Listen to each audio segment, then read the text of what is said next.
નમસ્કાર દર્શક મિત્રો, ગુજરાત આદેશ સમાચાર ન્યૂઝ સાથે હું છું આપની સાથે પાયલ બામભણિયા। તો જોઈએ આજના મહત્વના સમાચાર તલોદથી।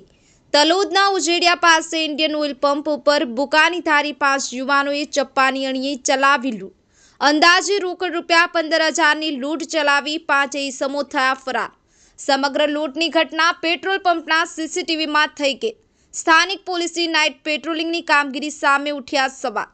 અમદાવાદ મોડાસા સ્ટેટ હાઈવે ઉપર મધરાત્રિ દિલધડક લૂંટની ઘટના પ્રકાશમાં આવતા હાઈવે ઉપરના નાના મોટા ધંધાદારી, હોટલ, રેસ્ટોરન્ટ અને હાઈવે ઉપરથી પસાર થતા વાહન ચાલકોમાં લૂંટની ઘટનાના ઘેરા પ્રત્યાઘાત પડ્યા છે। 2 ટુ વ્હીલર ઉપર આવી ચડેલ 5 જેટલા બુકાનીધારી લબરમુછિયા યુવાનોએ પેટ્રોલ પંપ ઉપર ચપ્પાની અણીએ અંદાજે રોકડ રકમ 15,000ની લૂંટ કરી પંપના કર્મચારી સાથે ઝપાઝપી કરી ફરાર થઈ ગયાની સમગ્ર ઘટના પંપના સીસીટીવી ફૂટેજમાં કેદ થઈ જવા પામી છે। પ્રાપ્ત માહિતી પ્રમાણે અમદાવાદથી મોડાસા સ્ટેટ હાઈવે ઉપર આવેલ તલોદના ઉજેડિયા 3 રસ્તા નજીક ઇન્ડિયન ઓઇલનો પેટ્રોલ પંપ આવેલો છે। આ પેટ્રોલ પંપ ઉપર રવિવારે રાત્રિના 11:40થી 12 વાગ્યાના સમયગાળા દરમિયાન 2 બાઇક ઉપર 5 જેટલા યુવાનો મોઢાના ભાગે રૂમાલ બાંધી ઘસી આવી લૂંટ અને તસ્કરી કરવાનો મલિન ઈરાદો પાર પાડવા 5 યુવાનો ઇન્ડિયન ઓઇલ પંપની ઓફિસમાં ઘસી જઈ ઓફિસમાં રહેલ ટેબલના ડ્રોરના ખાના તિજોરી ખોલવાનો પ્રયત્ન કર્યો હતો।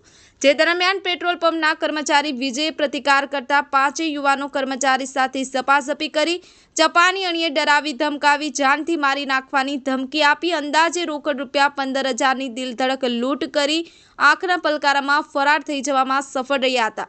જે બનેલી લૂંટની સમગ્ર ઘટના પેટ્રોલ પંપના સીસીટીવી ફૂટેજમાં કેદ થવા પામી છે। ત્યારે સઘળી લૂંટના બનાવ અંગે તલોદ પોલીસને જાણ કરવામાં આવતા સ્થાનિક તલોદ પોલીસ ઘટના સ્થળની મુલાકાત લઈ તપાસનો ધમધમાટ હાથ ધર્યો હતો। તલોદ પોલીસના નાઇટ પેટ્રોલિંગ સામે ઉઠ્યા સવાલ। તલોદના ઉજેડિયા નજીક પેટ્રોલ પંપ ઉપરથી બાઇક ઉપર આવેલા 5 જેટલા ઈસમો પંપનો કર્મચારી કંઈ પણ વિચારે તે પહેલા ચપ્પાની અણીએ ડરાવી ધમકાવી ઝપાઝપી કરી અને રોકડ રૂપિયા 15,000ની લૂંટ કરી ફરાર થઈ ગયાની ઘટના પ્રકાશમાં આવતા સ્થાનિક તલોદ પોલીસના નાઇટ પેટ્રોલિંગની કામગીરી સામે સવાલ ઉઠ્યા છે। સંવાદદાતા જીતુભા રાઠોડ, ગુજરાત આદેશ સમાચાર ન્યૂઝ, તલોદ।